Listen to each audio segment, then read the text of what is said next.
Hey everyone, we're just getting set up here. If you give us a few seconds, we will be good to go. I'm just letting people join and letting people join in. Let's see here.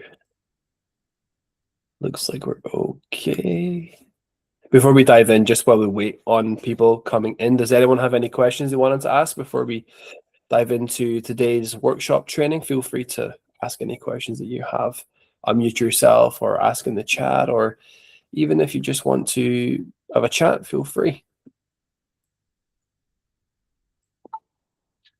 Someone's hopping in here.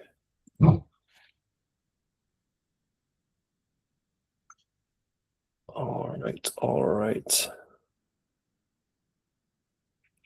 Perfect. All right, so today's training, we're going to be diving into a bit of email training, I suppose. Basically, the root cause behind secrets behind how we have such success with emails. And it's all about the data preparation. It's all about how we are sending these emails and how it goes into how we ensure that we can use these broad scope lead platforms like Apollo, D7, even Zoom Info and things like that, any lead platform, how we use these, even though so many business owners use these. And we're not just talking about agencies and such here. We're talking about, you've got funding companies emailing people from these lists. You have life insurance people emailing them. You've got HR, recruitment, etc., etc., etc. They're all using these lead sources, every single one of them. And there are secrets behind how we can actually get attention, because if you'll see from some of our records here that will show you can download thousands of these lists, but only a couple of hundred of them can be relevant to you. And that makes a difference. That makes it seem like you're sending 2,000 emails, but in reality, only 200 of them are ever going to reply or even remotely come close to replying. So we'll be diving a bit into that. And Alyssa, just let me know when you're ready to go and share your screen and whatnot. Yep, I'm ready. Just choosing which window to share here. Can you see? Yeah. My window. Oh, I've accidentally created it's sharing the wrong one. One moment. Isn't something else? Share this one. There we go. I think that's showing correctly now. Yep. All right. Are you ready for me to dive in? Yeah, does any last chance, anybody have any questions? We'll cover more questions at the end, but if not, we'll dive in. Anybody at all? No? Okay, yep, we're good to go. Let's dive into the training. All right, so I wanted to come on and walk you through how I approach cold emails and getting the lists prepared to send out the cold emails and all of those things, because I know that that's been a very hot topic lately. And what I'm seeing right now, especially as I'm working with the list myself, I mean, what we tell you guys to do, we are actually doing as well. So I'm in the same lists and the same processes as you guys. And what I'm seeing right now is sort of a very specific pattern. And if you're doing cold emails and you're not getting responses, then there's a high chance that you're somewhere in sort of the scenario that I'm going to dive into today. So when it comes to cold emails, obviously the big benefit is that they're extremely cost effective. So if you compare them to paid ads, it's a fraction of what it normally costs. This means that the profitability can be very high. However, it also means it's accessible to everyone. And of course, when things are more cost effective, then there's probably going to be a lot more people doing it. And it's not just us as marketing agencies, it's also industries like life insurance agents who cold email clients. Think about business funding brokers who cold email the same clients. Think about HR companies, recruiters, accounting companies, and even, I just said recruiting. And also they're all just emailing. So the competition in the inbox is going to be really strong because it does work. People wouldn't be doing it if it didn't work. but it does increase the competition for us when we're using this method. The benefit of nailing this, though, is so high, which ultimately makes it worth it. So this means that all we have to do is find a way to stand out from everybody else, and hyper-personalization goes a long way to do this, but we can actually take it even further into the next level. So the most common approach that I see looks like this. And of course, this is a system that we outline and do ourselves. And it's you order a lead list from D7 or LeadMash or another popular lead platform. You run it through the hyper-personalization engine. You upload it into Go High Level. You tag the leads and you drop them into a campaign, and then you launch. There's no manual review, no list cleaning, nothing. So you're not looking at anything. You're not analyzing anything. You're just going through that process. And the reason people do it is because it's fast, it's simple, and it feels like you're doing the right thing because you're reaching a really high volume of people. And it feels like something that's easy to just set up and run, especially if you have multiple sub accounts going, multiple subdomains, and everything running at once. You can really get the volume of the people that you're reaching out to really, really high. And the thing is that it can work, but the challenge is that it can be a high volume system with weak inputs if you're not doing any of those manual checks and balances I'm going to dive into in this training. So what I found is that when campaigns don't perform, people immediately look at the email copy, the offer, the subject lines, etc. But the reality is that that's not usually where the problem actually is. The problem is almost always hiding in the lead list. So if the list you're sending to is poor quality, then everything downstream is going to break. You're going to get low engagement. People aren't going to open the emails. They're not going to reply. And even worse, they might mark you as spam. And once that starts happening, then your deliverability is going to drop, which is going to cause sort of a steamroll effect because, of course, as your deliverability drops, less people are seeing the email. So this results in even good leads in your list no longer seeing your emails. There's also another layer to this that people don't always think about, which is that these lead lists are ultimately cheap and accessible. That's the allure to them. That's why they're so handy and easy to get. This unfortunately means, though, that you're not the only one sending to them, not even close. So now you're not just sending emails, you're competing in an inbox that is already being hit by multiple agencies running campaigns. Same data source, tons of emails pitching those businesses' services. And on top of that, a lot of the lists from D7 that I found don't even include contact names. We primarily use LeadMash ourselves because, of course, it does give you contact names. So now you're sending low quality leads into a saturated inbox and you're not even able to customize it with their name. And then you're expecting strong results. Unfortunately, that's kind of the disconnect here. So before we go any further, there are really two questions that you need to answer. Are you going to take the easy approach or are you going to take the effective approach, which does have a bit more work to it? The easy approach is buy the list, run it through the tool, and launch at scale. Minimal effort up front, but the most effective approach is clean the list properly, make sure that every lead is actually a fit for the offer that you're running, and then ensure that your personalization is really high quality. This is more effort up front. I will be completely upfront about that. It does take more time, but it results in far better outputs. And really, there's no right or wrong answer. There's just going to be a consequence to each. If you choose speed, then you are going to have to accept slightly lower quality and more competition. Whereas if you choose precision, you're going to send fewer emails, but there's a much higher chance that they actually land and get responses. And so this is the reframe that I want you to take into the rest of this training. Cold email is not just a volume game anymore. It's becoming a lot more of a precision game, and it's about sending the right message to the right person in a way that feels relevant.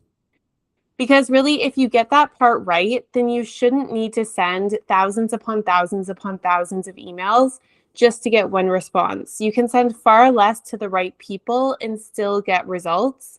And everything that we're going to go through in this training is built around that idea. Better inputs, more structured process, more predictable outputs. Now, there's two paths here. At a high level, there are really two ways to approach cold email right now, and most people are sitting somewhere in between these without fully committing to either.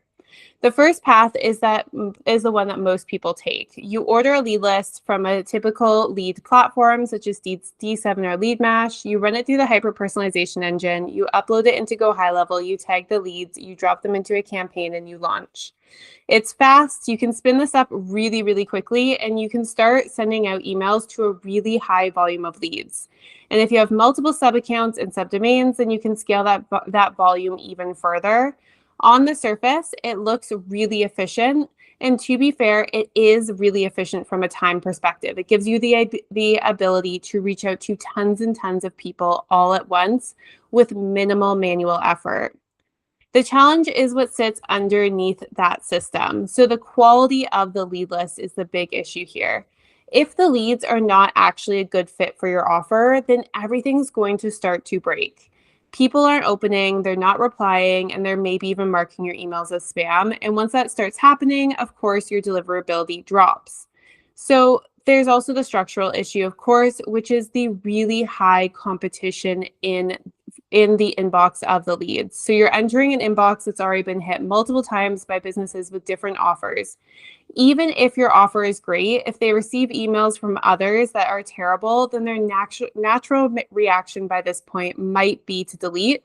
So we really need to stand out and grab their attention. We really need to focus on quality here. So if you're going to take this path, then you need to be very clear on something, and you can't just treat it like a really simple plug and play system. You have two responsibilities if you're using D7 or LeadMash, and that's that you need to clean the lead list properly, and you need to ensure that your personal lines are really high quality. Not just decent, not acceptable, really high quality. Because this is how you're going to be able to separate yourself from everyone else who's using that same data and sending them emails.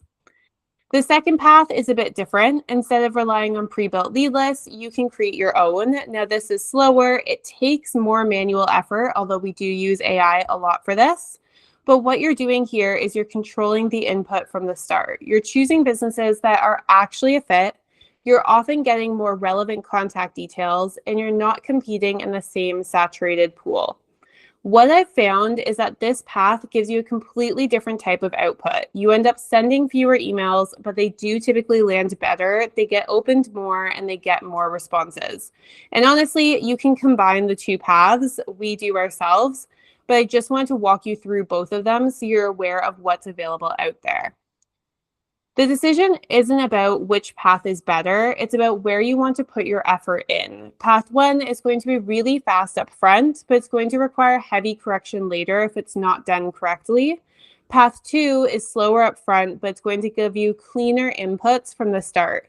And this is where I want you to be this is where I want you to be honest about. This is the part I want you to be honest about. A lot of people choose the first path because it feels easier. But then they don't do the work required to actually make it effective. They don't clean the list properly. They don't review the personal lines properly. And then they wonder why the campaign doesn't perform. So if you're going to use D7 or LeadMash, that's completely fine. We do it as well. There's absolutely nothing wrong with it. But you need to treat it like a system that requires refinement. If you're not willing to clean the list and improve the inputs, then you're better off building your own list, because either way, the outcome is going to be determined by the quality of the inputs. And everything that we're going to go through next is how to take either path and actually make it work. Now, before we touch lead lists or personalization, we need to talk about deliverability, because this is the constraint that sits over everything. You can have a clean list, you can have really strong personal lines, and you can have extremely solid email copy. But if your emails aren't actually landing in the inbox, then none of that is going to matter. And this is one of the most common mistakes that I see. People set up a new subdomain and Go High Level, and they just start sending immediately. The reality is any new subdomain has zero trust. Email providers don't know who you are. They don't trust your sending behavior yet. So if you start sending cold emails right away, you're going to run into issues. And this is why warming is really beneficial and why it's such a key part of the system. So Go High Level doesn't have an integrated warming tool like something like Woodpecker or other email marketing softwares. It does track email warming, but doesn't have a tool to actually do it for you. So the way that we do this is actually pretty manual, but it is structured. So here's exactly how we approach it. We take all of our existing email accounts, that includes all of the Skill Certified emails, all of our agency's emails, my personal emails, Niall's personal emails, and we upload them into the sub account as contacts and tag them with email warm. From there, we've built an automation. We actually just used Workflow AI to build it initially. It was just something like, give me emails that are sent out daily as part of an email warming campaign. And then we just duplicated the actions multiple times until it was set to run for 2 weeks straight. So email one, for example, does get repeated, and that just allowed us to really quickly make this automation operate for a lengthy period of time. That automation then sends an email every single day to those inboxes, and we import it into any sub account, whether it's our clients or our own, that we're planning to use for email marketing. The key part with this is that we actually then manually engage with those emails. So every single day, our team opens the emails that are sent, spends time on them. So you can't simulate bouncing. You have to actually sort of sit and look at it for a second, and then replies to them. And I'll be honest, when you have multiple of these running at once, all of a sudden your email will end up with something like 50 emails in it, because you can just see it coming through to every single inbox that you have. And you have a lot of emails coming in. But the process is really simple. I simply open my laptop, I draft a quick response. That's usually something like, hello, email warming response, no action required, simply improving deliverability, something along those lines. And then I go through and I copy and paste and reply to each of those warming emails, every single one. And what we're doing here is we're sending very clear signals to email providers. We're saying these are real emails, they're being opened, they're being read, and they're being replied to. We're creating a pattern of normal human behavior. And at the start, a lot of these emails are going to land in spam. So it's really important that you're always checking your junk folder. But that's expected. So part of the process is moving them into your inbox and marking them not as spam. Now, one unintended but quite beneficial feature is that with my personal inboxes, I actually have inboxes in just about every single email provider. And I do find that the emails land differently in each of them. And so it's really beneficial to have different types of emails, such as iCloud, Outlook, Gmail, etc., so that you can simulate this behavior and demonstrate deliverability in each of the different platforms. But again, when we're doing all of this, we're just signaling to these platforms to understand that the emails that are being sent from that subdomain actually belong in the primary inbox. Now, one thing that I'm going to add here is that even once your campaigns are live, so let's say you've done this email warming for 2 weeks, you've started to send out the marketing emails, it can be useful to keep doing some level of warming running in the background, not at full scale, and it doesn't have to be absolutely constantly, but enough to maintain engagement signals. There are tools, of course, out there that automate this, so you don't have to do it in the completely manual way that we do, and of course they can work. The challenge is just how Go High Level handles sending through subdomains. This is the easiest way that we found to do it. But I'm sure there is a tool out there that can do it as well. But the key here is doing ongoing warming, because once you've sent out your campaigns, sometimes then your deliverability can drop, especially if you're not hitting the right inboxes. And so you want to launch that automation again so that you can simply warm and simulate engagement, pull emails out of the junk folder into the inbox, try to simulate that these are trustworthy emails coming out. So if I break this down really simply, your inbox is either trusted or it isn't. And if it's not trusted, then your emails aren't going to land. If your emails don't land, your campaign is going to struggle. Before you look at your list, your personalization, and your copy, you need to make sure that this piece is handled, because this is not something that you can fix really after the fact. This is something that you build properly from the start. Once this is in place, then we can move on to the next part, which is where the performance actually comes from, which is lead list cleaning. So if there's one part of this entire training that actually moves the needle, it's this. Lead list cleaning is not a nice to have. It's not something you do quickly before launching. It is the system that ultimately determines whether your campaign works or falls flat. And what I've found is that most people don't actually have a sending problem. They don't have a copy problem. They don't even have an offer problem. They have an input, aka a lead problem. So they're sending emails to people who were never a fit in the first place. And when that happens, the outcome is unfortunately predictable. It results in low opens, low replies, spam flags, declining deliverability, etc. So instead of trying to fix outputs, we need to fix the inputs. And I'm going to walk you through exactly how we do this. This is the same process that we use for ourselves and for our clients. It's a process that I've been diving deep into for the past week as well, as we've been preparing lead lists for clients. And it's unfortunately not a one-pass process. It is quite layered. So the first step is bulk cleaning with ChatGPT, or really you could probably do this with any AI tool. And we basically just start with the raw lead list. So this is usually from D7 or Leadmash. And the first step is to upload that list into ChatGPT. And then we don't just upload the list, we also define who our target audience is clearly, and we upload the email sequence that we're planning to send. So the key is that we want to give ChatGPT context. So you can see here, I took a screenshot of one of my prompts, and it says, analyze the attached list and remove any businesses that are not electricians. And in brackets, I said small to mid-sized electrician businesses. The remaining businesses should be those that are likely a good match for my offer, which is outlined in the attached email sequence content. And you can see I've attached the email sequence there. And then I say, look out for municipalities, educational institutions, supply companies, software companies, etc. So I'm being really specific with ChatGPT about who I want to target, what I'm offering, and what kind of businesses should and shouldn't be included. And then I'm going to ask it to clean the list for me. So specifically, we really want it to be removing things like supply businesses. This is really common. Let's say you have HVAC as your keyword in your lead search. You're going to get a lot of HVAC supply businesses. Those, unfortunately, wouldn't be appropriate for an HVAC offer for, say, an AI employee. You also don't want to be targeting software companies or other agencies. A lot of, those types will sneak in with that keyword. You don't want to end up with educational institutions, municipalities, consulting firms, law firms, etc.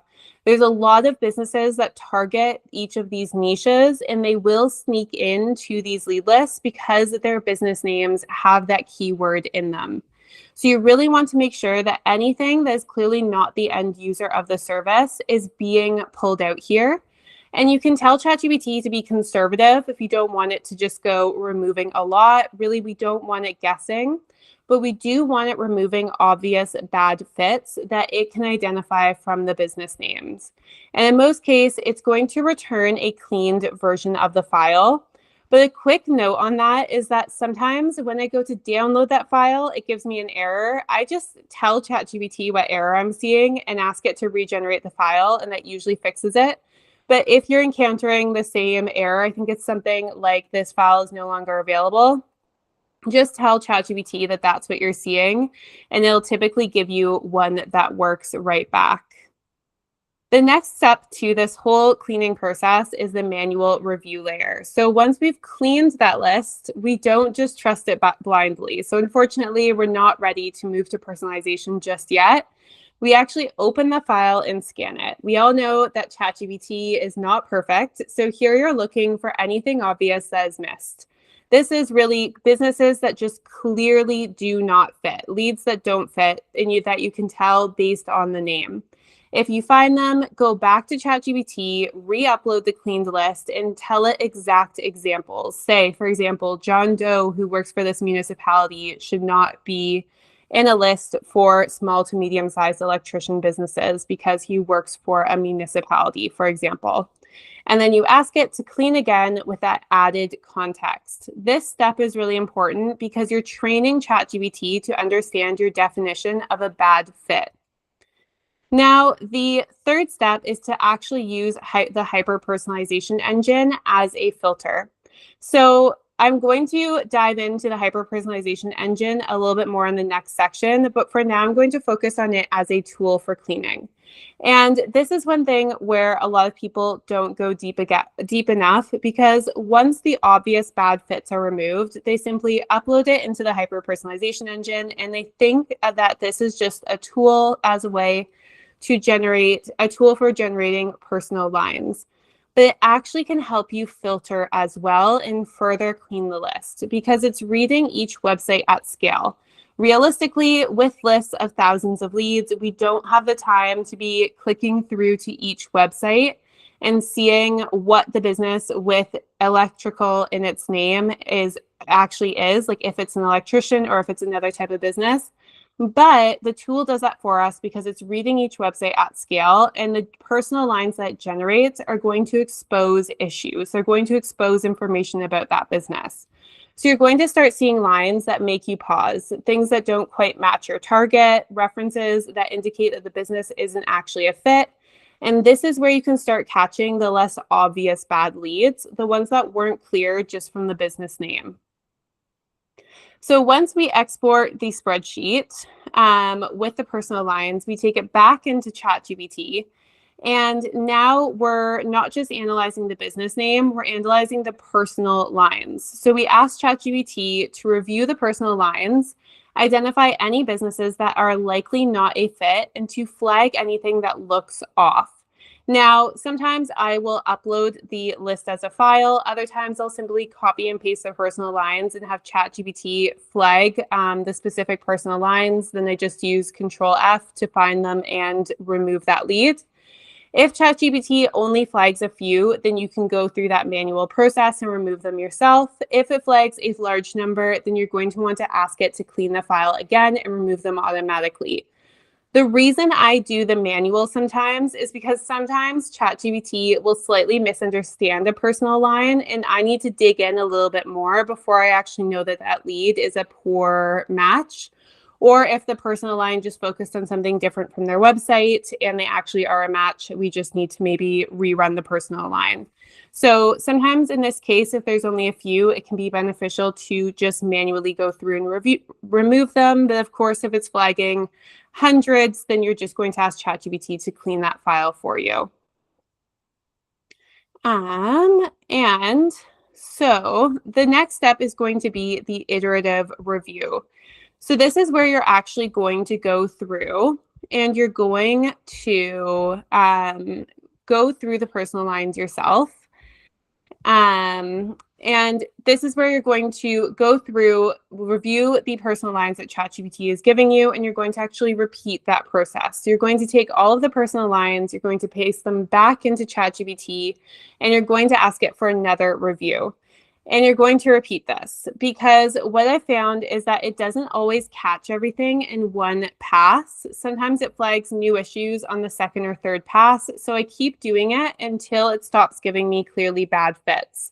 At each stage, we're really tightening the input. So the reason that I really just repeat the process in step 4 again is because I'll find that I'll go through, I'll action all of the ones that ChatGPT told me to remove, and then I'll add the personal lines back into my chat with ChatGPT, and it highlights entirely new ones. So you kind of have to just keep doing this until ChatGPT stops giving you any clearly bad fits. It's never going to stop giving you responses, but it's going to start giving you responses that are like borderline, that aren't very clearly bad fits, but might be. And at that point, then you can be confident, okay, we've gotten them all. But the key here is to keep doing this until ChatGPT stops giving you clearly bad fits. Now, the reason we go this deep is really simple, and it's that we want to make sure that every email we send is going to someone who actually could benefit from the offer. If you're sending an HVAC campaign and it lands in the inbox of an HVAC software company, that's not a neutral outcome, unfortunately. That's a negative symbol because they're not going to engage. They might delete it, they might mark it as spam, and those signals affect your entire sending system. So instead of sending 100 emails and hoping 10 are good, you're going to send 20 emails where all 20 are relevant. That changes everything. So this is kind of like instead of throwing a ton of stuff at the target and hoping one lands or sticks, we're sending everything directly at the target because we know now that we're going to be sending our emails to inboxes that could actually benefit from our offer. Because when people engage with your emails, when they open them, when they reply to them, your deliverability is going to improve. When they ignore, fail or flag them, it's going to decline. So this is not just about targeting, it's about protecting your ability to send. It all goes back to what we started with the email warming campaign. We want to make sure that we are actually sending the emails to relevant inboxes to really focus on our deliverability and reduce the risk of ending up in the spam folder.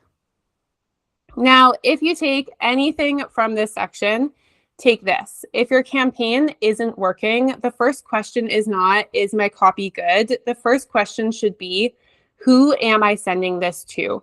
Who is on this lead list? Because a lot of the lead lists that are run using keywords like HVAC, like electrician or electrical, a lot of them are going to pull in different types of businesses that may not be the right fit for your offer. And it just means that you're sending tons and tons of emails to inboxes that ultimately are either going to bounce, delete, flag as spam, etc. So it's really important to understand who you're sending it to by ultimately really cleaning these lead lists. So you're only sending it to relevant inboxes. Now, I had a recent example of this. I think Niall mentioned it in the WhatsApp chat. And it's that we had a lead list from LeadMash. The search criteria in Apollo, which if you don't know LeadMash, you search in Apollo, copy the link, and then paste the Apollo link in LeadMash. So search criteria in Apollo looked really solid. We had 0 to 20 employees for the company, owner or founder as the lead, United States as the location, and the keyword was electrical. There were 2,000 leads on this list, and after running this exact cleaning process, we ended up with a grand total of 288. Same campaign, same offer, same emails, but a completely different input than if we had sent it all to those 2,000 leads. Really, because if we sent it to all 2,000 leads, that campaign would have unfortunately failed, not because of the emails, but because of who was receiving them. Instead, we send the campaign to 288 high quality leads who are actually a good match for the offer. Now the system actually has a chance to work. So it's really important that we get this right because this is ultimately going to be the foundation that everything else sits on. Now, one thing about this lead list is you wouldn't believe the number of businesses that can have electrical in their name. We had supply companies, softwares. We had a lot of electrical businesses that were focused on oil and gas that simply were massive commercial businesses that wouldn't have been suited for the offer that's targeting, AI employees and other AI legacy services. So it's really important that we narrow this list down so that when we're actually sending it out, we're sending it to people that can actually benefit from the offer. Now, the next section of this training is going to be personalization that actually converts. So once your lead list is clean, you can move on to personalization. And this is where you start turning a clean list into something that's actually getting opened and getting responses. So we use the hyper-personalization engine for this, and when it's used properly, it's extremely effective. And the challenge is not the tool, it's how a lot of people use it. So most people treat it like a one-click solution, which you absolutely can do and is how it's set up. But they simply load the lead list in, they run it, they export the lines, and they move on. The reality is that you can actually improve the output significantly with just a few small tweaks. So the goal here is not just to generate personal lines, it's to engineer the inputs so that the tool performs at the best possible level.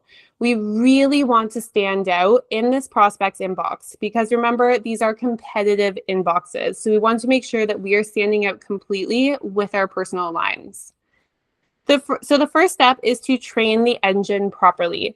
Now, the hyper-personalization engine actually allows you to add your own training lines. And this is where I find the biggest input on performance comes from. So instead of relying on default examples, I build my own that are niche specific. So if I'm working with a lead list of electricians, I'm going to feed it tons of example training lines for electricians. I want to feed it the exact types of lines that I want it to give me. The goal of these training lines is simple. When someone reads that first line, it should feel like it could have only been written for them. And there's two ways that I actually generate these training lines.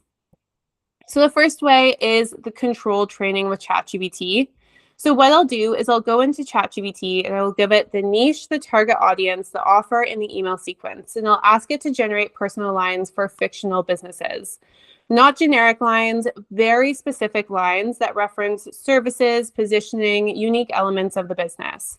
Then I go through, it usually gives me a list of multiple lines. I go through and I cherry pick those. So I'm only taking the strongest ones, the ones that actually sound like I understand the business. And then I'm going to ask ChatGPT for more and more and more. And I'm going to keep repeating that process until I have at least 8 to 10 really strong training lines. That's going to become the foundation for the engine. And I really need to highlight here not to just take every single line that ChatGPT generates. Some of them are good. Some of them I'm like, that isn't really hitting the mark. And so that's why I keep asking it to give me more and more examples until I have enough examples that are really strong to feed into the tool. The next option is with Gemini. So the next method is where things get even stronger, and you can actually do this with ChatGPT. I just find that Gemini performs well. But I'll take actual businesses from the lead list, and I'm going to use Gemini to generate personal lines based on their websites. So you'll notice that I use ChatGPT for a lot of my systems, but for this specific task, I found that Gemini performs really well, admittedly quite a bit better than ChatGPT. So I follow the same training process that I outlined in the last process. I describe my target audience, I give it my email sequence copy, and I tell it exactly what I want. So personal lines that are human sounding and that could only be sent to this lead. Lines that show that I have a strong understanding of their business and I actually research them. And I then give it individual website links. It reads ultimately websites quite differently than ChatGPT. I find it pulls in more specific details and it references things like reviews and positioning in a way that's very usable. So ChatGPT might say general statements about their reviews. Gemini seems to be able to read specific reviews and reference them, which I find is really powerful. So I use it to generate multiple high quality examples, and then I take the best ones again, and I load those into the hyper-personalization engine as training lines. Again, I'm aiming to give the tool 8 to 10 or more high quality training lines, and I'm not taking everything here. I'm being really selective, although I do find that Gemini as a whole gives you better quality training lines. You're probably going to be able to take more that applies to you than ChatGPT. Because these lines set the standard for everything that the tool produces, this is a really important step to take, and I do it for every individual niche. So if I'm switching from HVAC to plumbers to electricians, I'm changing my training lines from HVAC to plumbers to electricians. I'm making sure that I'm using niche-specific training lines to really generate high quality and really powerful personal lines. Now, the next step is to monitor the output early.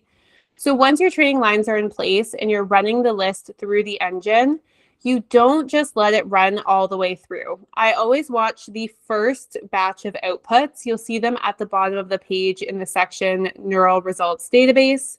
And this is going to tell me very quickly if the inputs are strong enough. So if the training lines are actually working as effectively as I want them to. If the lines are aligned, if they're coming out and they're looking really high quality and I'm really happy with what it's giving me, then I'm going to continue. If they're slightly off, then I pause, I adjust the training lines, and I initiate the tool to run again. Usually, it's only ran 2 or 3 or 4 or 5 leads at this point. So it's really easy to just pause, adjust the training, and then get it to run again. It's much easier to fix the system early than to then need to clean the leads, clean the lines after. The third step is to clean the output for readability.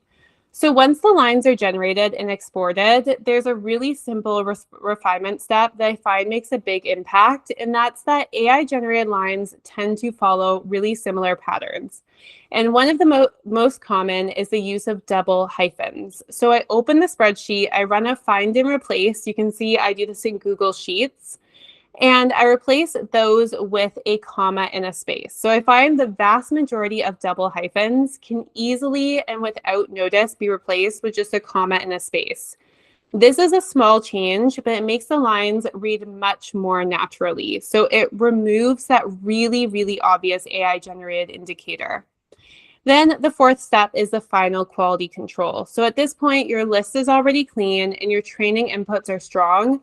So now really you're just doing a final scan. I'm not saying to read every line in a lead list of hundreds or thousands of people, but what I do is I scan through and I look for anything that feels off. If I see a line that doesn't land, I just take that business's website, drop it into ChatGPT or Gemini, regenerate the line and replace it.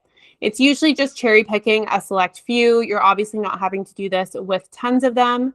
But this really simple process is going to make a big impact. And at this stage, because we've cleaned the list and we know that these are ideal leads for our business, every lead matters. So we want to make sure that we're putting our best foot forward.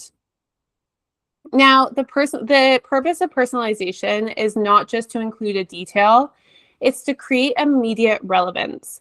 So when someone reads that first line, it should anchor the email to their business. That's what gets the email read. And this ties back into everything that we've covered so far. You're cleaning the list, you're doing strong training inputs in the tool, and that's going to control the output. Those are ultimately your inputs. And when those are handled properly, the hyper-personalization engine performs exactly as it should. You're going to get consistent, high-quality personal lines at scale, and now your emails don't just look personalized, they feel really relevant, which is actually what drives responses. So now that we've covered cleaning and personalization, we need to address something that sits even earlier in the system, which is your lead source. Because this is the starting point for everything, and this is the part that a lot of people tend to overlook. Most people are focused on how many emails they're sending, what the copy looks like, what tool they're using, but they don't really question where the leads are coming from. And the reality is your lead source sets the ceiling for your results. If the source is low quality, you can clean it, refine it, and improve it, but you're still working with a limited starting point. And there's one thing to understand with platforms like D7 and LeadMash, and it's that those leads are not exclusive. They're cheap, they're accessible, and they're being used by other people. So when you send a campaign to that list, you're not entering a clean inbox. You're entering an inbox that likely has already been pitched multiple times. Even if your email is better, which I really hope it is after all of this training, you're still competing in that environment. And that doesn't mean that these lists don't work. They can, we use them, we see results from them, but you need to understand that constraint. You're working inside a shared pool, so your edge has to come from better cleaning, better personalization, and better execution. That's how you stand out in that environment. Now, there is another option, and it's instead of working inside of a shared pool, you really create your own. So this is where you actually build your own lead list. It takes more effort, it's slower, it's more manual, but the quality is really different because you're selecting businesses yourself. You now know that they're a fit. You're not relying on someone else's data. And most importantly, you're not competing with everyone else who's using the same list. So your emails are going to land in a much cleaner environment. That alone increases your chances of getting a response. There's also another advantage here, and it's that you can get more specific. So for example, instead of targeting electricians in the US, you can target electricians in Toronto, electricians in a specific region or state, businesses that match a very specific profile. If I'm targeting local businesses, I like to target local businesses in a geographic area that I actually know, that I can relate to. They tend to like to work with businesses that are more local or have connections close by, that have an understanding of their local market. And this is how you make yourself feel even more relevant to them. And it doesn't mean that you have to live there. You just should have some general knowledge that you can connect with them on about that local area. That level of specificity makes your outreach more relevant, and relevance is really what drives engagement. So I'm going to take you through the exact process shortly, but I want to be really clear about something first. And this is not about saying one approach is right and another is wrong. It's about understanding the trade-offs. So if you're using D7 or Lead Mash, you save time up front, but you have to understand they are entering a more competitive market. If you build your own list, you invest more time up front, but you get better quality and less competition. And what I found is that most people default to the easier option. Of course, who wouldn't want to make things easier? But they don't adjust their process to compensate for it. So they get the downside of both. So they're not going in, they're not cleaning, they're not reviewing the personal lines. So what they're seeing are, unfortunately, low quality inputs, high competition, and ultimately weak results. So if you take anything from this section, take this. Your results are going to be heavily influenced by where your leads come from. And if your campaigns aren't performing, this is one of the first places that you should look, because before you change your copy, before you change your offer, you need to ask, where did these leads come from, and are they actually a fit for my offer? Once that's clear, everything else is going to become much easier to fix. So with that being said, I want to walk you through exactly how you can build your own lead list. And one thing that can be powerful is actually to do a mix of both approaches. That's going to give you greater variety.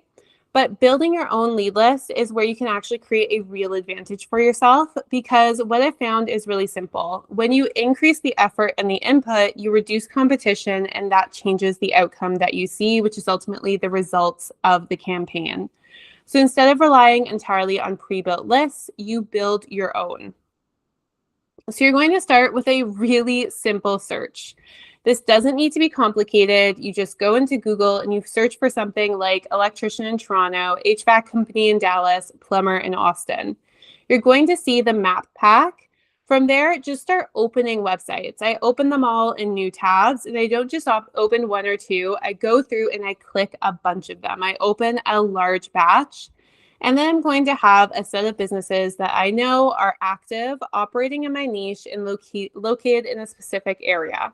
That's already a higher quality starting point than most lists.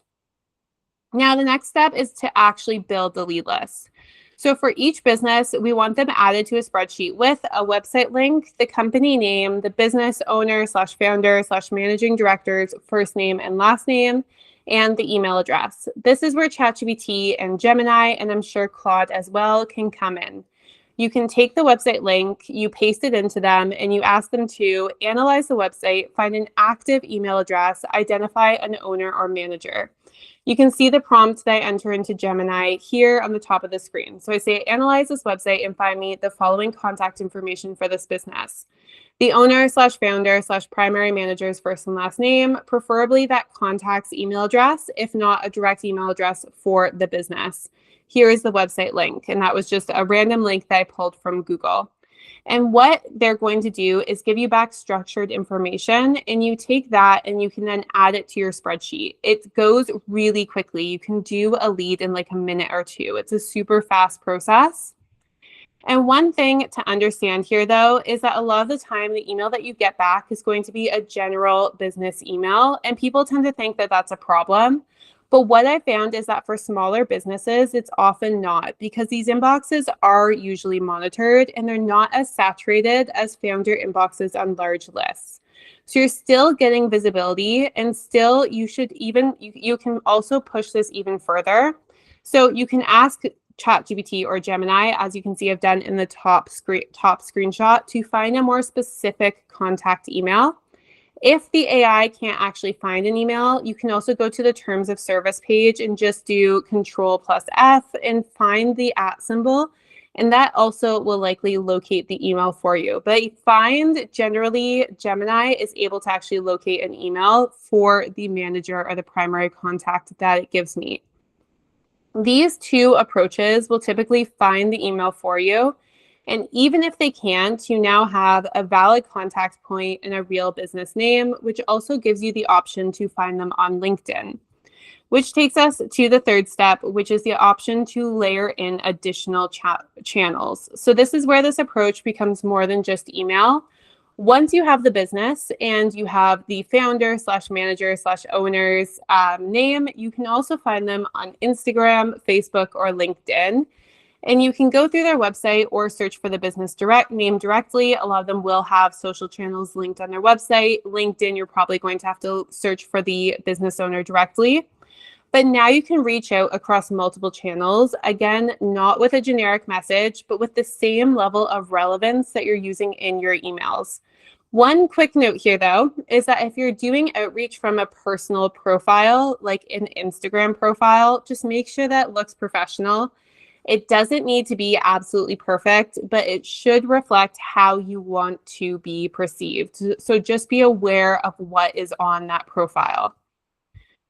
The fourth step is personalization at an even higher level. So we're going back to email here, but because the list is smaller, you actually have more flexibility. So you can run it through the hyper personalization engine, or you can generate personal lines using ChatGPT or Gemini as you go. I do this in a separate chat. So if I'm doing just a small lead list, I might just have ChatGPT or Gemini generate the personal lines for me. But I do that in a separate chat because I like to keep my chats intentional on the actions that I want the AI to do. And I don't want it to get mixed up. So if I'm going through this process, I have a chat that's trained on how I want my personal lines to be generated. And I have a chat that's trained on the information I want about the contact. Both approaches at the end of the day work. The difference is now you're working with a really controlled list. You know that every business is a fit, every contact is intentional, so your personalization naturally is going to become a lot stronger. Your fifth step is optional local positioning.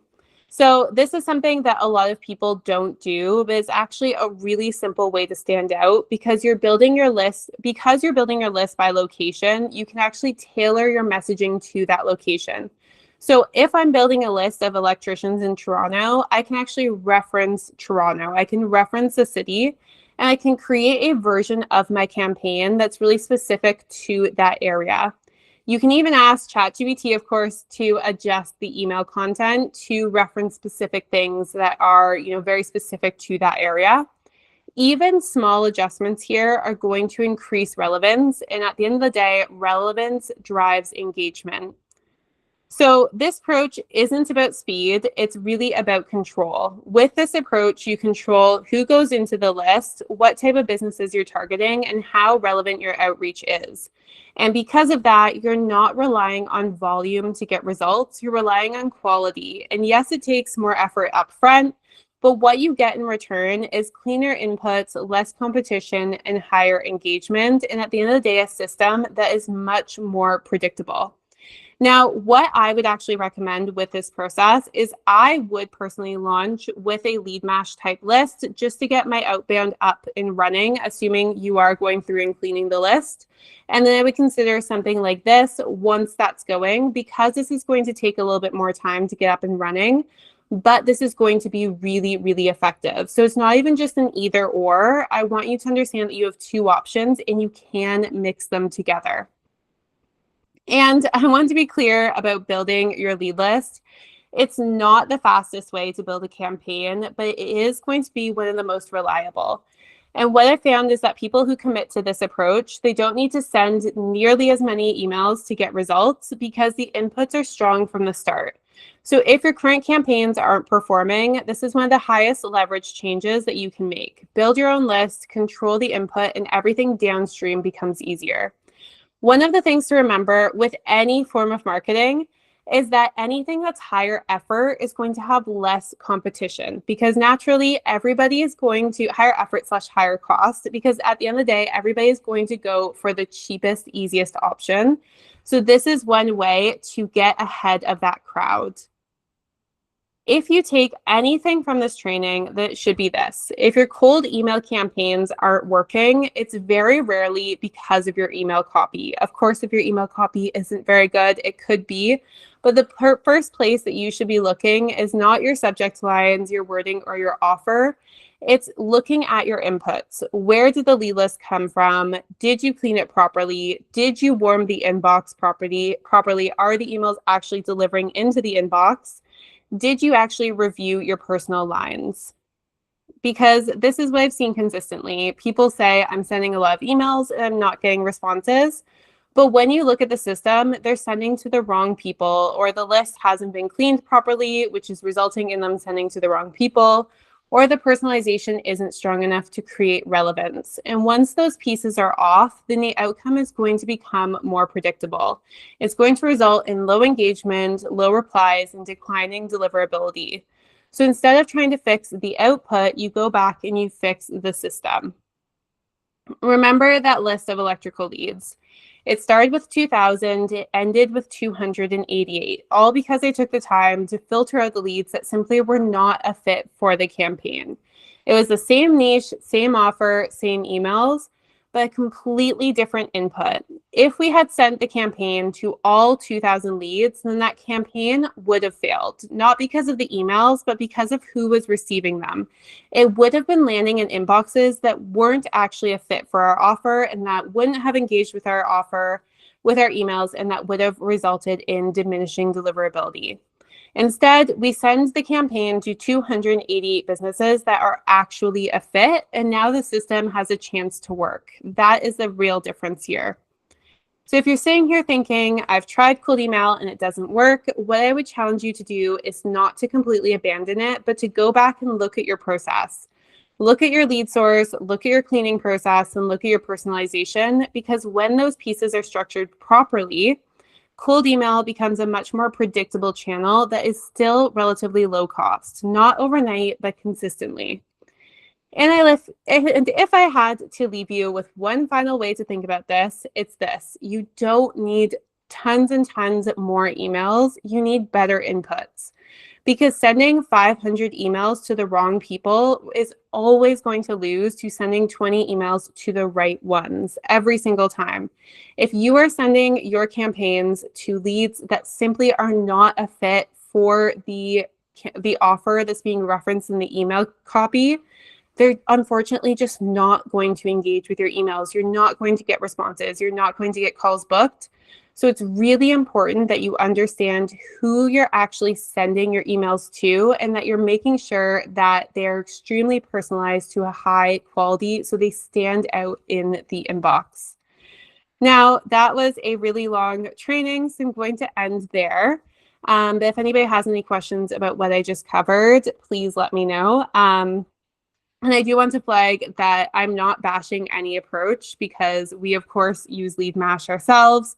It's just being aware of the limitations with it, of how essential it is that you clean the lead list. If there's anything you take from this, please, please, please clean those lead lists, because lots of irrelevant businesses end up inside of them. Yeah, so one thing that I thought was really interesting there was when you looked at I think it was electricians, Alyssa, right? You said electricians. Yeah, it was electrical companies, Yeah. right?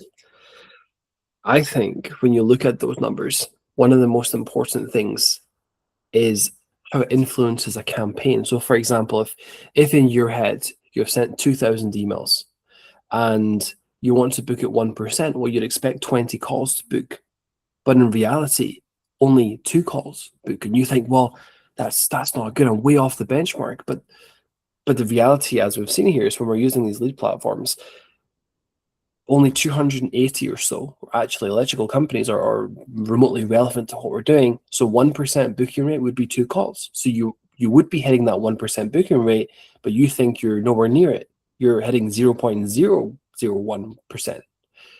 It makes it seem as if you're so far off, but in reality, you didn't have a chance to begin with because your expectation is set on 2,000 leads when in reality it's only 200 and something. I think that's something that a lot of people miss, actually. I think it has a huge influence over your campaigns. And I think, you would have to then send 20,000 to book the appropriate number of calls. You have to send 10 times or 5 times as many emails. It changes the perception. Now, the reality is, just one thing. The other thing I'll yep, jump in to say on that point is the deliverability side of it, though. So if you're sending 12,000 or 20,000 and 90% of those leads are not relevant to the offer, then your deliverability is progressively going to get worse and worse. So it's better to reduce it down to the 10% that are actually good leads and send to those than to sort of throw the spaghetti at the wall and hope that you catch the attention of those 10%, if that makes sense. You're better off cleaning it ahead of time because deliverability becomes a major, major component of outbound marketing. Yeah, 100%. Because it compounds as well, right? It's because if you're sending to the 2,000 list thinking you're doing the right thing, but the lead list is from one of these sources and it's not the way it's supposed to be, then even at 1% booking rate, even if you're sending 284 emails that are correct, your open rate is not going to be 40%, which is what I like to see. It's going to be 20%. And then, of course, that impacts your booking rate. Only half of the people that we want to be opening are opening. And therefore, you're actually booking, if you book 2 calls from that, you're booking at 2%, double our target, but you feel as if you're booking at a fraction of a percent. And all of a sudden, your campaign's becoming worse and worse and worse until it's not effective. So I think it's all knock-on effects. And the quality of our data is so important, and the way we process it is so important because it changes how we view things entirely. It can make or break a campaign. And if we put the time into the email list, all of a sudden every piece of effort we put in, from the hyper personalization all the way through to the email copy and the variations we're testing, they have a much bigger impact. So it's absolutely paramount. And Daryl, you're asking in the chat there, hyper personalized. I know you just answered, Alyssa. Yeah, so just as Alyssa said there, it's pulling from the website itself. That's what hyper personalization does. But it's so important to understand that if they don't open the email, they don't see the hyper personalization. The hyper personalization is not something that's going to magically fix everything. If your lead isn't the right lead, it's not going to work. It's going to be irrelevant. Even if the hyper personalization is good, but you're emailing an electrical, thinking you're emailing an electrician, but they only deal with super high-end commercial, it's in effect, the hyper personalization could be great, but it's completely ineffective. Then, of course, if you're sending those mass emails and your deliverability is dropping, then it's becoming worse and worse and worse. Less and less people are going to see that hyper personalization. So whatever we put into the system, we get back out. So we've got to make sure that we are using the right or using the leads the right way. Now, the beautiful part, just like you said at the start, the beautiful part about emails is that it is low cost for us to do. It's super low cost. If we compare that to ad platforms, it's dramatically different. Your CPM, your cost per thousand, is dramatically different. Lead Mash is $3 for 1,000 leads.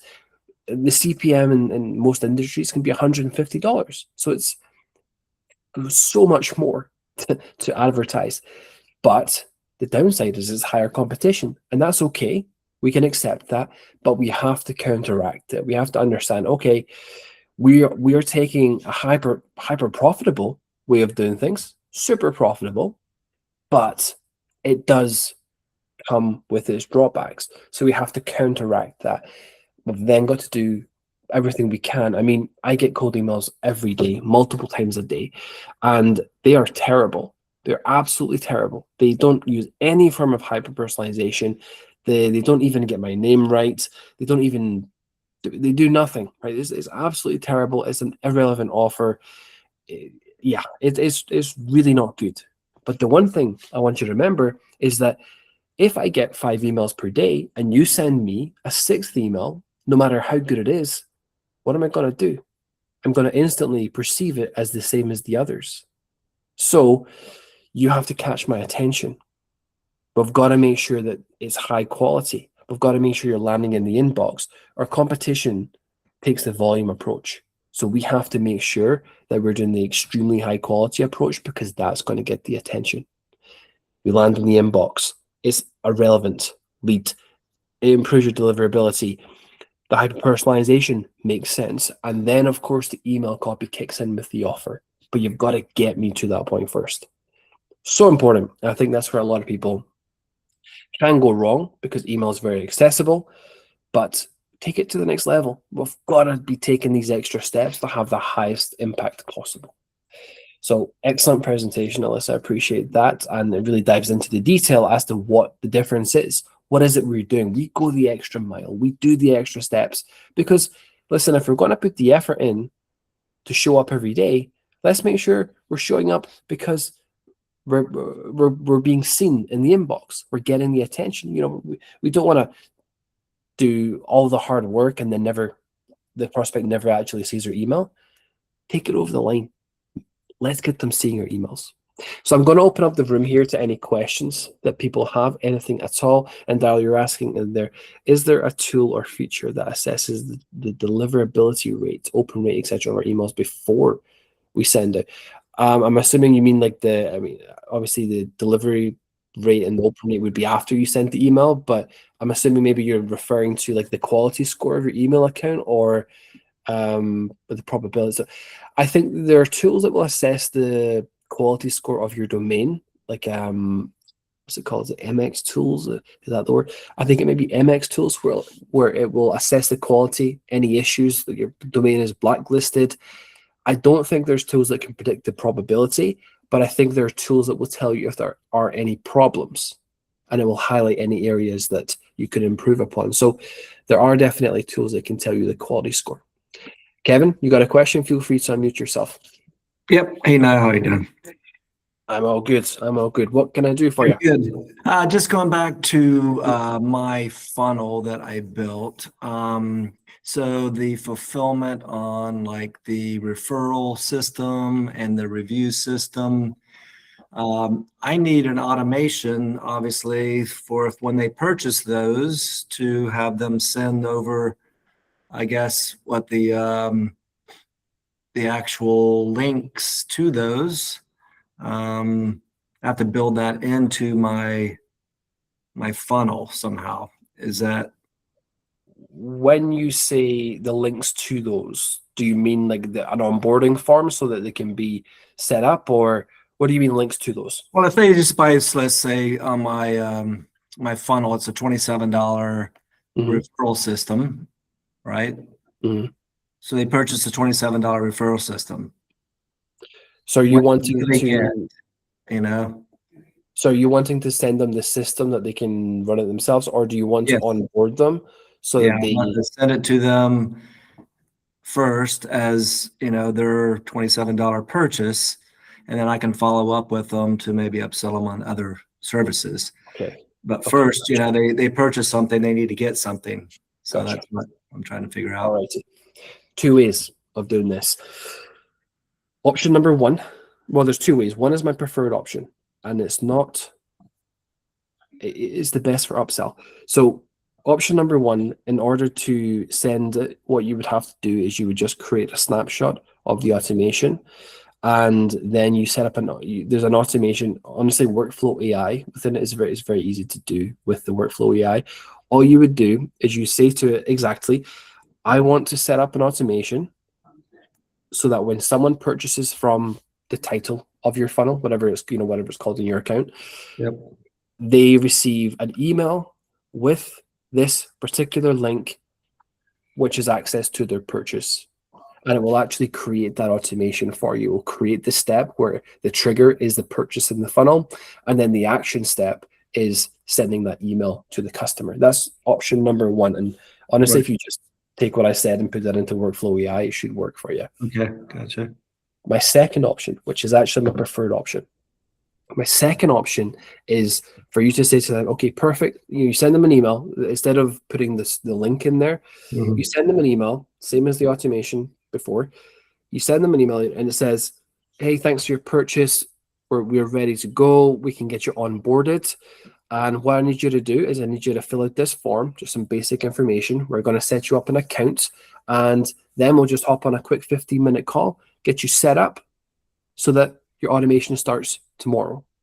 Just feel free to book your time here. The reason I'm telling you to do that is because it opens a conversation with them, which you can then say. So are you doing reviews? Is that correct, Remy? You're doing reviews? Yeah, the first offers the reviews, and then there's a one-time or referral upgrade on top of that. Gotcha. So what I would do is I would get them on the call for a 15-minute call and say that, okay, perfect, we'll get you set up, we'll get your leads uploaded. Now you're going to get more reviews. The automation set up. When that happens, you are going to naturally, people will find and discover you more. You're going to lose less leads to competitors because they choose you first. That means more phone calls. So when these companies or when these leads call you, when you're at dinner, when you're going through the night, we don't want to be losing them. So who's answering the phone? Are you answering the phone? No, I won't answer the phone. Oh, well, you're going to lose that lead. We can fix that for you though. Mhm. Unless it's a fraction of the cost we can do. It's $97 a month. That's it. We just set up the entire system. It'll take care of all your costs. How does that sound?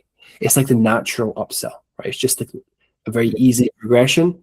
Nope, you're not selling anything. You're just saying, oh, this is a problem. Well, we can fix it for you. You see what I'm saying? Right. Absolutely.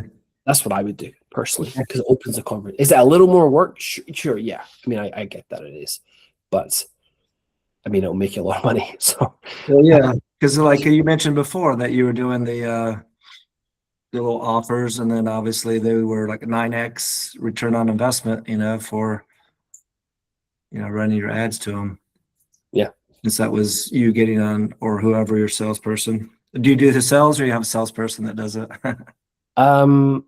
It's honestly, it's not. I would even call it a salesperson. I would say it's onboarding. It's just onboard. It's just natural. So, it doesn't even have to be a salesperson. I like to do the calls because I do the it's a relationship kind of game that I like to play, Right. and long term, So I like to do that. But you can have someone that just onboards and does a little bit of sales, exposing the problem really, and taking it from there. So you could have someone easily plugged in to do that for you. Right. Without having to hire an expensive salesperson, is what I'm saying. Gotcha. Okay, cool. Thanks. All righty. No worries. Let me just check the chat here. Charles, your answer, Daryl there. If you're asking about if your list will be delivered, you can use a list cleaner like Never Bounce to clean the list, and it will show you the verified leads and list out leads in other ways that could bounce load you. Yep. Let's pick the domain. Perfect. All right. Does anybody else have any questions? Feel free. It can be about anything. Wait, you got a question? I always have questions. This way, when Alyssa talks, my mind I get all busy up inside the head, and I don't know what the hell I'm thinking about, because she gets me thinking about one thing, then I start thinking about another. Next thing I know, I'm walking out backwards and didn't even know I was heading in the direction. I thought you walked in backwards as well. So, yeah, well, she's very talented. I think my big thing is when you're talking about sales and getting in that conversation, the main thing is to be curious, almost like getting them to do a lot of the talking, but simply asking them, so how do you handle those calls? And that type of thing, like you do. I like that a lot. It really isn't selling. It's more or less they're helping you understand what their business is all about. And by doing that, they're exposing all the different weaknesses they have in that business. Exactly. 100%. I did one today. I don't know where I saw it, but it's some content I had written somewhere. I honestly can't remember where I saw it exactly, but it was a piece of content I had written, and basically it was, they come in for the reviews, and when they come in for those reviews, okay, you're going to rank higher on Google, and as a result, you're not going to lose business, which means the calls are going to increase. Who's going to answer the calls when you're at dinner? If you got someone sorted, I don't want you losing this business. I care about it, right? You're putting the work in here. You're investing in your business. We need to make sure you're not losing this and wasting the opportunities just because you live a life. Make it not their fault. Just because you live a life. So when you're playing with the kids, when you're watching TV at night, when you're sleeping, because people, their plug socket heats up in the middle of the night or their pipes burst. When you're sleeping and they're high value intent-based leads, we don't want you to lose them. Who's answering the phone? Have you got someone sorted around the clock? No? Okay, well, that can be quite expensive to do. Obviously, it's out of hours and whatnot. And you've got to do a lot of training. We can actually fix that for you. We can sort that problem out, no problem. And just plug a system in that'll take care of it for you. It's going to sound perfectly natural, perfectly normal. Cost you a fraction, probably about 1/20th of what an employee would cost. So save you a lot of money as well. We can take care of that. Then the next part is, okay, well, listen, obviously throughout the years, there have been lots and lots of people that have probably inquired, and you've been at dinner, you've been out a walk, you've been on vacation, you've been on the job or something. Well, again, it's a lot of money left in those leads. And, if in a perfect world, if you didn't have to do anything, we could bring those leads back to you and you could get the revenue pulled from those leads. Would you want to do it if you didn't have to do anything and it didn't cost you a lot of money and it didn't take a lot of your time up? Would you want to do it? Yeah. Well, listen, we can install a system that takes care of all of that. We can reactivate the entire database reactivation. And you're probably paying a fortune for new customers as well, right? Trying to juggle ad platforms. Do you get a lot of referrals? People promise you referrals, but they never give them to you. They just disappear, but you rely on them. You hope and pray that they're going to come in, but they never do. Listen, you got to get paid for your hard work, right? You deserve more than that. So what we're going to do is I can also put a referral system in. Listen, I won't charge you all the different pieces. We'll just do the whole thing, and we'll do a reduced rate for you because you're already a customer of ours. We'll do you a good rate on it. Do the whole package, take care of the whole system, all those problems, fix them for you, and get you in a good position. How does that sound? Yeah, that's one of the things I like about the service industry. You ask any of them, so do you do any advertising? Oh no, everyone knows us. It's all word of mouth. How would you like that word of mouth to actually work? Would you like to control that? Yeah. Do you want to rely on people? Do you want to rely on people holding their words? Because, people are busy just like you. They've got jobs. They do different things. Do you want to rely on that? Or do you want to take control? People like control. Do you want it to be organized? Do you want it to be intentional? Do you want to drive that business because you deserve it? Or do you want to just let it disappear and go elsewhere? Because obviously, if someone's referring it, they need the help. They need the service. So one way or another, they're going to come to you or they're going to go elsewhere. Why don't we just make sure it comes to you? I appreciate I probably make it sound easy to an extent, but it is just exposing one problem onto the next. That's all we're doing. Yeah. And every time they expose one, it opens up the door for another.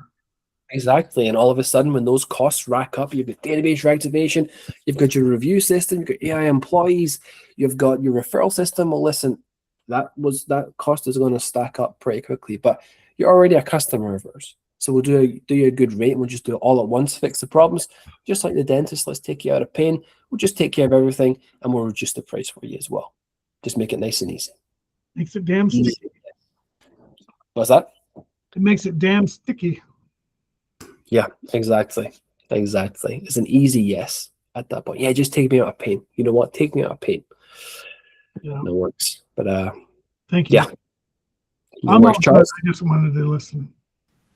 Once I heard that Alyssa was going to be talking, I had to be here. I appreciate you being here. Charles, you got a question? Yeah, this is either for you or Alyssa. So if we're scraping a list, I just want to kind of conceptually understand this. So we're looking at Toronto and pull HVAC. So if we have a tool that can do it for Google searches, what's the difference that tool can pull up Google Maps, pull up the list, pull all the data versus me manually going in and doing it? And you understand what I'm saying, Niall? Like if I use Scrap, that's where it's pulling the data from. So if I manually go and do it myself, what benefit do I have spending the hours on the front end? It depends how Scrap works, to be honest with you, and how they're getting their data, because how are they scraping the profile? And maybe that's the question for them, and not, you know, that I don't expect you to know that question because it's probably behind the scenes. But when you log into Scrap, what is the process for you? Do you say electricians, or are you searching, or what goes on? I can pull and show you how they get it for, they have a whole spreadsheet on how they pull and get it for, let's say, chiropractors. Mm-hmm. They go very in depth on how they pull this and go out there and pull their data. And I did exactly what Alyssa said. I pulled 8,000 from their system last week and only used 800 of them. Mm-hmm. And I did a similar not to the extent she did because I didn't have her prompts, but I'll use that going forward. But I only used 800 of what I pulled out. My question on that is, what, obviously they have said, okay, there's 8,000 of these leads. What was wrong with them? What were you finding was wrong with the Scrap leads on it? Like, what was the common problems they had, and what was the search that you did? Because in my eyes, right, I look at it, okay, chiropractor it's a pretty standard search term. There's not too much you can go wrong with that. You're not going to really get corporate chiropractors that much. They still have practices, you know, it's not going to be like that. So where are they going wrong with that? That's 10% of their list, right? That only works. Where are they going wrong? Well, what I wound up cutting out was I didn't send to anything that was Gmail.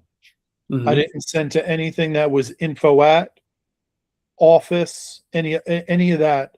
The only thing I had it match up to a website, and I had it match up to, like, the website and the email had to match up. That was my criteria when I did it. And if that didn't work, I cut it out. So if it wasn't like Dr. Smith at company.com, I didn't allow it to push through. I wasn't sending it to Dr. Smith at gmail.com. And that automatically killed part of the list. And that was after me cleaning it through Never Bounce. Yeah. So I only used verified emails. My bounce rate was low. So, you know, and a lot came back with like the info at or front desk at, you know, there was probably, I'd say 30 to 40% of the list. As you said, you can go find it at, you know, privacy at the but you get, you know, privacy at this or info at that. That's what you find on those. So that's where they're pulling some of that data from.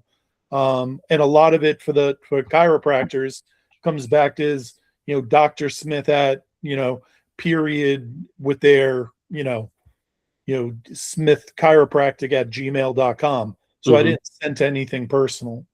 I think so. Chiropractors is an interesting one. I've had a lot of success with chiropractors actually. And I just, my big thing is 8,000, there's only 35,000 chiropractors in the US, I believe, or, you know, sort of like the way it's structured, maybe a particular keyword, but there's only about 35,000 or so. And 8,000 is like what's that, quarter of the market right there. So to me, it seems like they're having an easy time getting those leads. I just my big thing is just where are these leads really coming from with them, because I'd like to have a test between, okay, have a location, find those. Maybe this is something we can do. A location in Scrap, finding those leads, then actually going yourselves and searching on the map. Okay, let's have a look at where this lead. Let's have a look at this location. What can we pull? Because one of the big things I've done as well with chiropractors, and you got to remember, chiropractors are they just so happen to be one of the niches that are very, very, been hit very, very hard. So I like to have a unique spin in chiropractic. For example, I would often find seminars like the Parker seminars, one in, I think it's in Vegas. I'm not too sure, Vince. I'm not too sure. I would go to the website of the Parker seminar, and I would find all the chiropractors that were attending it or that were exhibiting in that area, and I would mention the Parker seminar, because why did they go? Why did they exhibit there? They're looking for a business, right? They're investing in their business, and it was a good buying signal. All of a sudden, response rates go through the roof because I've got context. I didn't obviously go to the Parker seminar. I didn't say I did. I just used it in my email, saying I saw you at the Parker seminar. All of a sudden, they're interested. So it's kind of like Duncan's podcast strategy as well. It's kind of like that as well. Works really well because they invested time. So chiropractors, I would look at those types of things. But Alyssa, have you got something to add in there? Yeah, can I just jump into the original note? So I will fully admit I haven't used Scrap before, so I'm not sure exactly what it does. It could be handy. But one reason that I like to do the more manual approach is you kind of get to scan the lead yourself. Like when you're obviously copying the website link, the website's popping up to you. So you're able to make sure that it's a genuine business that's a good match. Obviously, it takes more time. Admittedly, I do it while like binge watching TV shows. It's not something I just sit at my desk and do. I'll like sit on the couch and do it while doing something else. But I do find that it lets you almost do the cleaning process as you go, because you'll catch a glimpse of the website. And if it looks like something that's totally irrelevant, you're not going to add it into the list. I find cleaning the lead list when you get those like 8,000 leads, that takes time, obviously, going back and forth with ChatGPT, with the personal lines, going through all of those. So sometimes I find it's actually not that much longer to get a really high quality list doing it manually. Obviously, there's tons of tools out there that I'm sure make it easier. But that's just sort of what I've found works a little bit easier, is I can almost scan and do the quality control in the front end. Okay. No, I honestly, Niall and I have been back and forth on this. I sent 800 plus emails out. So if you have a better that's why I'm asking the question, and you're here. So if I can send 20 to 30 a day, I'll put he knows I spent 13 hours a day last week scrubbing lists, cleaning lists, going through, doing every little trick I could try to think of to make sure a clean list was going out before hyper personalization and everything else. So if there's a better, faster, smoother way to get results, I'm all ears. So, and I'll say there's no perfect way. Like I'm not aware of every tool out there. So that's why I can't really comment on what Scrap does, because I haven't used it myself personally. It's just, as you probably are aware, how long it takes to scrub a lead list. Sometimes it's handy to just also do the other approach, which is basically creating it from scratch, and then you have a little bit more quality control. But yeah, obviously you're not going to get as high volume as leads as quickly. So there's pros and cons to absolutely everything. If you are going through any of these manual tasks, definitely recommend doing it like on the couch with something in the background. But I do find that you get a little bit better quality because you are able to almost clean the list as you go, if that makes sense. Make sure that only relevant leads are actually getting on the lead list. And Charles, I'd also say that each niche does have its nuance as well. So chiropractors, they do typically sit. You can market to chiropractors really quite well. You can run Facebook ads. They, believe it or not, they typically do sit on their computer for the vast majority of their day. Outside of appointments, they're sitting on a computer and they're scrolling. Like you wouldn't believe it. And the reason I know this is because I once partnered with a chiropractor down in Wilmington, and he did all these chiropractic clinics and very successful, and he sold these weight loss programs into these clinics, and we did really well. And he told me, like, they just, they don't know how to sell, they don't know anything about business, they just need the help, because all they're taught is how to become a chiropractor. But sometimes they get insurance leads, not all the time. It's not like a typical, say, medical doctor. It doesn't work the same way. So they do spend a lot of time, but what that means is a lot of people will target them and they will open the emails. So we have to take it, if we can be very niched in with them, if we can use seminars, if we can, as I've mentioned before, I used very specific treatments. Like I use spinal decompression, and I don't know nothing about spinal decompression. I just used that word in the email because it caught their attention. And it's like, no one ever said that to me before. So things like peripheral neuropathy, I can't even remember what that means. It's something to do with like brain fog, but I used that as a keyword. I used spinal decompression. I used the fact that they had tables sitting in the corner they'd invested in. Look up a company, I can't remember the name of the company, but have a look at the companies that sell to chiropractors, like their tables, their treatments. What are they doing? What's the latest and greatest? Going into these types of things with them, a lot of them like doing weight loss. They like doing stem cell stuff, even though they're not really supposed to. They can't market for stem cell. That's the issue. So there's a lot of nuance with them, and because they're heavily targeted as a particular industry, we can be a bit more creative in our approach to them. We can use those keywords that nobody else uses versus electricians, because electricians, they're not going to be going to conferences. They're not going to be doing a lot of that stuff. HVAC might, solar might. It's niche dependent. It can be nuanced. We can get more creative with it when it comes to these.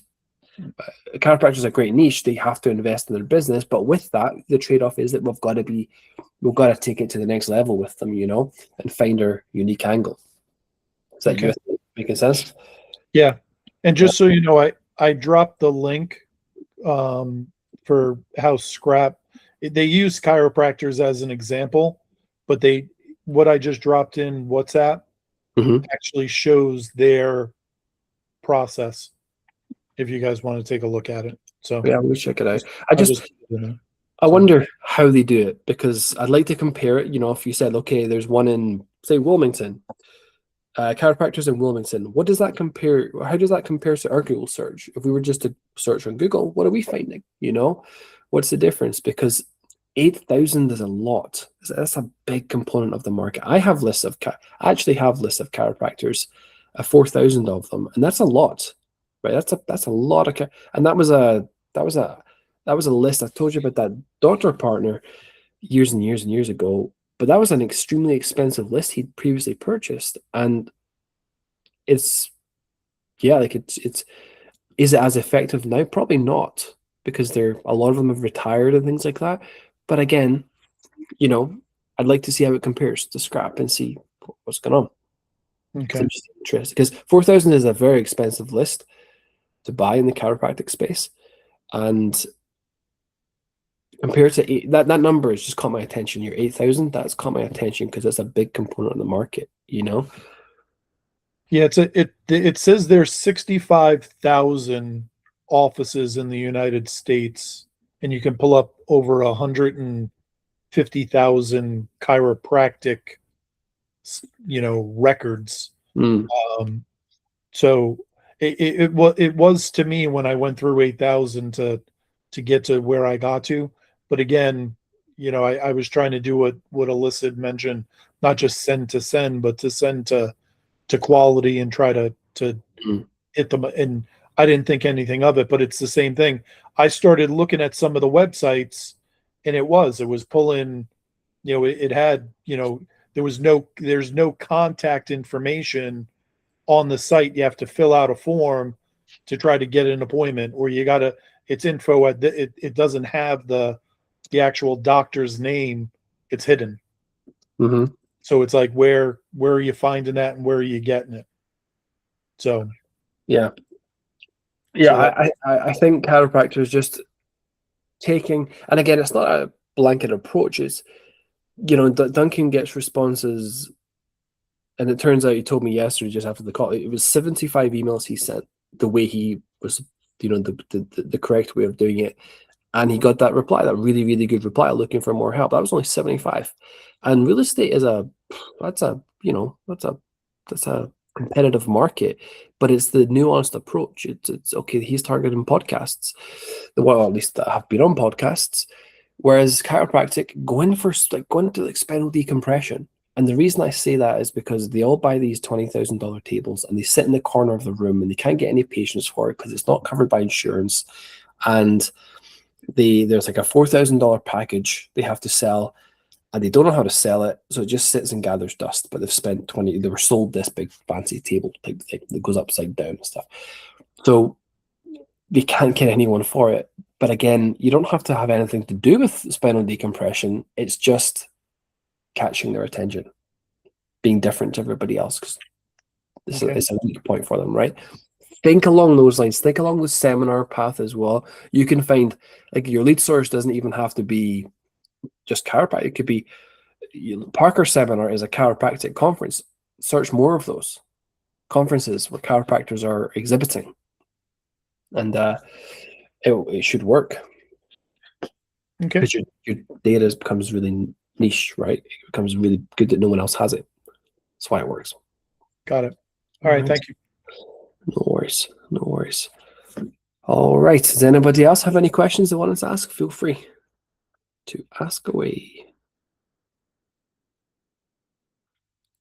Anybody at all? If not, it's all good, but feel free to, I'll give you a few seconds here. Check the chat. No worries, Vince. You are welcome. I'm going to get a nap in. Yeah. Okay. Perfect. Any last questions before we wrap up? Give it a few seconds. 3, 2, no? Okay, perfect. All right. Well, thank you for coming, everybody. Thank you, Alyssa, for delivering that great training. Any questions, please let us know. As ever, you know where to find us on WhatsApp. Anything you need, let us know, and let's keep on pushing forwards. We've got some exciting stuff coming for you soon, and we're going to be releasing it and letting you all know about it. So watch that space. All right. Thank you, everybody. I'll chat to you all soon. I'm going to close the training down now. See you, everyone. See ya.